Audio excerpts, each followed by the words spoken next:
Dopo il cambio al vertice della società e le contestazioni, anche il calcio scommesse, Treviso di nuovo in campo malgrado la bufera.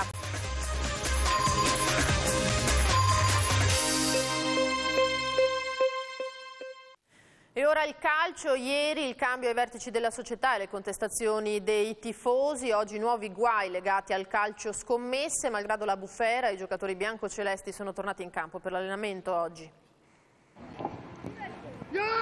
Treviso Calcio il giorno dopo. Archiviata la convulsa giornata di ieri con l'avvicendamento al vertice della società da Renzo Corvezzo e Franco Sellito, la squadra si è ritrovata per il consueto allenamento a Lancenigo. A dirigere i giocatori è ancora Gennaro Ruotolo, l'allenatore che pareva destinato all'esonero e che invece si trova nuovamente in sella, riconfermato a furor di popolo, a seguito delle forti pressioni di una parte della tifoseria che di fronte al Tenni ha quasi sfiorato la rissa con i dirigenti.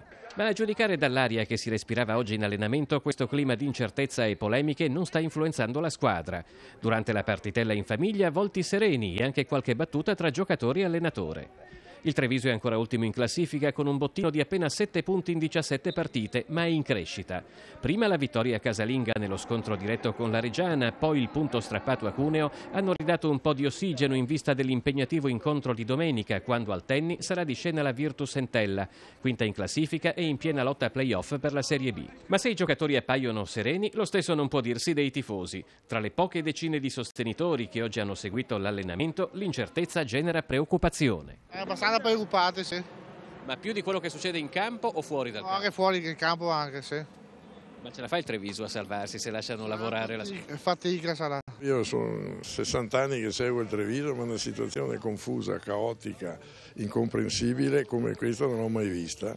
Adesso ci aspettiamo una reazione importante dalla squadra e che ci sia chiarezza in società, perché qua a Treviso siamo stufi di essere presi in giro. Come non bastasse, c'è anche il calcio scommesse. La vittoria contro il Bari nel campionato di B del 2008 sarebbe stata comprata pagando 70.000 euro a 10 giocatori biancorossi. Secondo la procura del capoluogo pugliese, la cifra sarebbe stata consegnata dall'allora giocatore del Treviso William Pianu.